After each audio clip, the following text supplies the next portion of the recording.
وہ دائرہ کیا ہے؟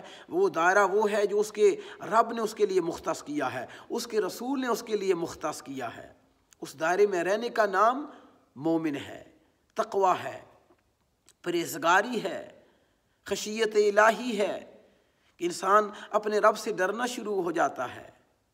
خواتین و حضرات، یہ ہمارا بھوکا پیاسا رہنا، یہ اللہ کو کوئی اس کی ضرورت نہیں ہے، لیکن وہ چاہتا ہے کہ ہمارا جو نفس ہمارا جو ہمارا ایک ظاہری دشمن ہے، یعنی ایک کھلا دشمن ہے، جس نے انسانیت کو، جس نے انسانوں کو، جس نے مسلمانوں کو، جس نے مومن کو چیلنج کیا ہے، اور اس کا ذکر قرآن مجید فرقان حمید میں موجود ہے کہ اس نے کیا کیا تھا؟ قال فبما اغویتنی لاقعدن لهم صراطک المستقیم۔ اس نے قسم اٹھائی تھی، شیطان لعین نے قسم اٹھائی تھی کہ میں اس انسان کو ضرور گمراہ کروں گا، اور جو بھی راستہ صراط مستقیم کی طرف جاتا ہے میں اس راستے سے اسے گمراہ کروں گا۔ پھر یہاں تک نہیں، پھر اس نے کیا کہا؟ ثم لآتینہم من بین ایدیہم ومن خلفہم وعن ایمانہم وعن شمائلہم، کہ میں کیا کروں گا؟ کبھی مفہوم یہ ہے، کبھی اس کے سامنے سے وار کروں گا، کبھی پیچھے سے وار کروں گا، کبھی دائیں سے وار کروں گا، کبھی بائیں سے وار کروں گا۔ اور ہمارے خالق کو پتہ تھا کہ اس شیطان نے ہر چال چلنی ہے، یہ بڑا مکر و فریب والا ہے۔ اس لیے اللہ تعالیٰ نے پھر اپنے بندوں پر کرم فرماتے ہوئے، کرم بالائے کرم فرماتے ہوئے اس نے کیا کیا کہ یہ رمضان کا، رحمتوں کا، مغفرت کا مہینہ ہمیں عطا فرمایا، تاکہ جتنا چاہے یہ شیطان میرے بندوں کو گمراہ کرے، جب میرا بندہ رمضان مبارک میں روزے رکھے گا میں اس کے سارے گناہ معاف فرماؤں گا۔ یہ رمضان ہمیں معاف کرنے کے لیے آیا ہے، یہ ہمیں صاف ستھرا کرنے کے لیے آیا ہے، اور پھر یہ رمضان ہمیں صاحب تقوی بنانے کے لیے آیا ہے۔ تو خواتین و حضرات، ہمیں کوشش یہ کرنی ہے کہ ہم نے رمضان میں جہاں پر ہم جھوٹ سے اجتناب کرتے ہیں، غیبت سے اجتناب کرتے ہیں، لغویات سے اجتناب کرتے ہیں، وہاں پر ہم نے غیر رمضان میں بھی اسی اسلوب کو اپنانا ہے، اسی طریقے پر ہم نے عمل کرنا ہے۔ وہ کسی انگریز نے ایک تنزیہ طور پر کسی مسلمان کو کہا تھا کہ تم مسلمان کتنے خوش نصیب ہو کہ تمہیں صرف ایک مہینے میں تم جھوٹ نہیں بولتے ہو، ایک مہینے میں تم دھوکہ دہی نہیں کرتے ہو۔ لیکن اپنی طرف اس نے کہا کہ ہمیں تو ہر وقت جھوٹ بولنے سے منع کیا گیا ہے۔ خواتین و حضرات، یہ جملہ کہنے کو تو بہت مختصر ہے، لیکن آپ اس پر غور کریں کہ کتنی بڑی بات اس نے بولی ہے، کتنا بڑا طنز اس نے ہمیں مارا ہے کہ مسلمان تو وہ ہے کہ صرف رمضان المبارک کا مہینہ جھوٹ نہیں بولتا ہے، رمضان المبارک کا مہینہ دھوکہ نہیں کرتا ہے، اس کے بعد اسے کھلی چھٹی ہے۔ نہیں، خدا کی قسم ایسا نہیں ہے۔ ہمارا خالق تو یہ چاہتا ہے کہ میرے بندے تو ہر وقت اس کی اطاعت میں گزاریں، ہر لمحہ ہر لحظہ اس کی اطاعت میں، اور مومن کا شیوہ یہی ہوتا ہے کہ وہ ہر لحظہ اپنے رب کی اطاعت میں گزارتا ہے۔ اس کی ہر آنے والی گھڑی اس کے لیے ایک نئی شان، ایک نئی رفت، ایک نئی بلندی لے کر آتی ہے، جو اس کے درجات میں بلندی کا سبب بنتی ہے۔ خواتین و حضرات، ہمارا یہ اسلام صرف ہمیں اس چیز کا سبق نہیں دیتا کہ ہم صرف اس ماہ مقدس میں جھوٹ نہ بولیں، اس ماہ مقدس میں غیبت نہ کریں، اس ماہ مقدس میں ہم کسی کو دھوکہ نہ دیں، اس ماہ مقدس میں ہم کسی مسلمان کو تکلیف نہ دیں۔ نہیں، ہمارا تو دین اسلام کہتا ہے کہ تمہارا یہ سبق جو ہے یہ ازل سے لے کر، اول سے لے کر آخر تک ہے، یعنی کہ تمہاری پیدائش سے لے کر تمہاری گور تک تمہیں یہ سبق دیا جائے گا، اور تم نے اس سبق اپنے ساتھ رکھنا ہے۔ اور اسی وجہ سے میرے اور آپ کے آقا صلی اللہ علیہ وسلم نے ارشاد فرمایا کہ عن ابی ہریرہ قال قال رسول اللہ صلی اللہ علیہ وسلم من لم یدع قول الزور والعمل به فلیس للہ حاجۃ فی، فرمایا کہ جو شخص جھوٹ سے باز نہ آئے، جو شخص بری بات، برے قول سے بات نہ آئے، تو اس کا یہ بھوکا پیاسا رہنا یہ اللہ کو اس کی کوئی حاجت نہیں ہے۔ تو ہمارا یہ جو بھوکا پیاسا رہنا ہے، اس کا کیا مقصد ہے؟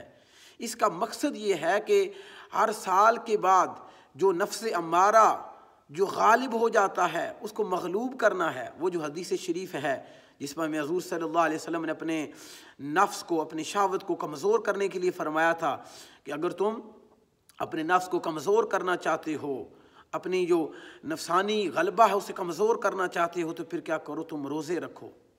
یہ تو میرے آقا صلی اللہ علیہ وسلم نے بھی بتایا ہے۔ گویا یہ رمضان کا مہینہ ہمیں ہمارے نفس امارہ کو کمزور کرنے کے لیے آتا ہے اور ہماری ایمانی طاقت کو مزید تقویت دینے کے لیے آتا ہے۔ یعنی اسی وجہ سے دیکھیں کہ انسان کو ماہ رمضان میں انسان کا جو ایمان ہے وہ بڑھ جاتا ہے، نیکی کرنے کی صلاحیت بڑھ جاتی ہے، نیکی کی استعداد بڑھ جاتی ہے، انسان جو ہے وہ مغموم ہو جاتا ہے، اس کا دل رمضان المبارک میں نرم ہو جاتا ہے، وہ رقیق القلب ہو جاتا ہے۔ وہ کیوں ہو جاتا ہے کہ رحمتوں کی وجہ سے، برکتوں کی وجہ سے، روزہ رکھنے کی وجہ سے اس کا جو نفس امارہ ہے وہ کمزور ہو جاتا ہے۔ تو خواتین و حضرات، یہ ایک رب کی طرف سے پریکٹس ہے کہ سال کے بعد پھر جب ہم گناہوں کی آمیزش میں اور دلدل میں گم ہو جاتے ہیں تو پھر ہمارے رب نے یہ ہمیں مہینہ عطا فرمایا ہے کہ آؤ میں تم رمضان کے روزے رکھو، میں تمہارے سارے گناہ معاف فرماؤں گا۔ اور رمضان ہمیں صاحب تقویٰ بنانے کے لیے آیا ہے۔ اور اگر کوئی روزے رکھ کر بھی اس مہینے یا غیر رمضان میں بھی، یہ بڑی خاص بات میں کہنے جا رہا ہوں جو آج کے اس ہمارے درس کا خلاصہ ہے، حاصل کلام ہے، وہ حاصل کلام یہ ہے، اگر کوئی شخص روزہ رکھ کر بھی جھوٹ سے باز نہ آیا، اگر کوئی شخص روزہ رکھ کر بھی غیبت سے باز نہ آیا، اگر کوئی شخص روزہ رکھ کر اقربا پروری کرتا رہا، اگر کوئی شخص روزہ رکھ کر جو اس کے لیے حدود اور قیود اس کے خالق اور مالک نے اس کے لیے مقرر کی تھی، تلک حدود اللہ، اگر اس نے ان حدود و قیود کی پاسداری نہ کی، اگر اس نے رمضان گزارنے کے باوجود، روزہ رکھنے کے باوجود وہ عدل نہ کر سکا، وہ انصاف نہ کر سکا، وہ مسلمانوں کے حقوق مارتا رہا، وہ مسلمانوں کے ساتھ دھوکہ دہی کرتا رہا۔ اللہ اکبر! دیکھیں آج کس طرح ہمارے ملک پاکستان میں قیمتوں کا بازار کتنے آسمانوں پر چلا جاتا ہے، کس طرح دونوں ہاتھوں کے ساتھ مسلمانوں کو لوٹا جا رہا ہے، اور ساتھ یہ بھی کہا جاتا ہے میں روزے میں ہوں۔ کس طرح ہم ایک دوسرے کے غیبت بھی کرتے ہیں، جھوٹ بھی بولتے ہیں، اور پھر ایک دوسرے کو تکلیفیں پہنچاتے ہیں، ایک دوسرے کے خون کے پیاسے ہیں۔ پھر اس روزے کا کیا مقصد ہے خواتین و حضرات؟ پھر اس روزے کا کیا مقصد ہے؟ اس روزے کا خدا کی قسم کوئی مقصد نہیں ہے۔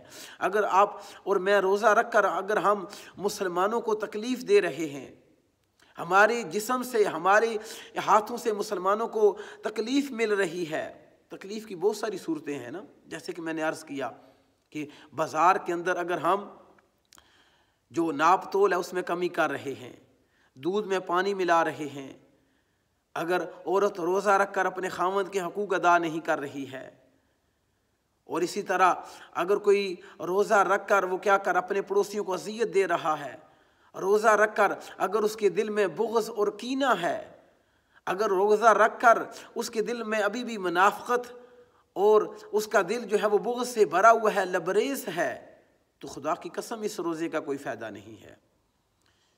یہ ایک فارمیلٹی ہے، یہ صرف ایک اپنے آپ کو بھوکا اور پیاسا رکھنا ہے۔ رمضان کا یہ مقصد نہیں تھا، رمضان کا مقصد یہ تھا کہ رمضان تو ہمیں صاحب تقویٰ بنانے کے لیے آیا ہے۔ یہ جمعۃ المبارک، یہ ماہ رمضان، یہ اللہ تعالیٰ نے ہمیں انعام کے طور پر، ہمارے گناہوں کی معافی کے طور پر ہمیں عطا فرمائے ہیں کہ ہم اس کے سامنے تائب ہو جائیں، توبہ کریں۔ خواتین و حضرات، اگر آج ہم روزہ رکھنے کے باوجود ہماری زبان سے لوگوں کو تکلیف مل رہی ہے، ہمارے ہاتھوں سے لوگوں کو تکلیف مل رہی ہے، ہمارے قول اور فعل سے لوگوں کو تکلیف مل رہی ہے، تو میں خدا کی عزت کی قسم اٹھا کر کہتا ہوں کہ پھر اس روزے کا جو مقصد تھا وہ اسے ہم نہ پا سکے۔ لیکن اگر کوئی شخص نماز پڑھتا ہے، جھوٹ بولتا ہے، برے کام کرتا ہے، تو قرآن تو کہہ رہا ان الصلاۃ تنہی عن الفحشاء والمنکر، کہ نماز تو بے حیائی اور برے کاموں سے روکتی ہے۔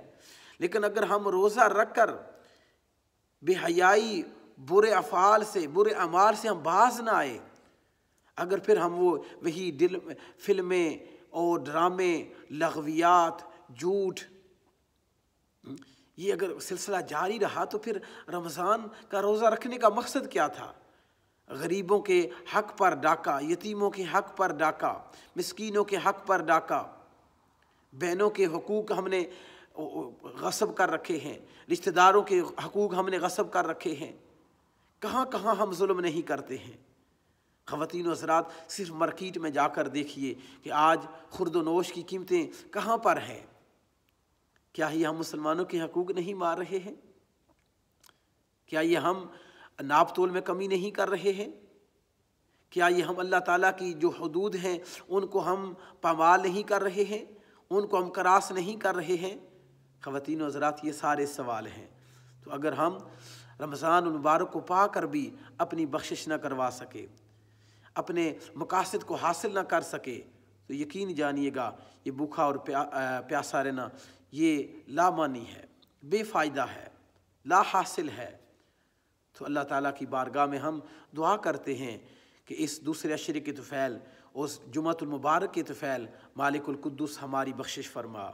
یا اللہ ہمیں رمضان کی لذت عطا فرما، رمضان کے روزوں کی لذت عطا فرما، ہماری بخشش فرما۔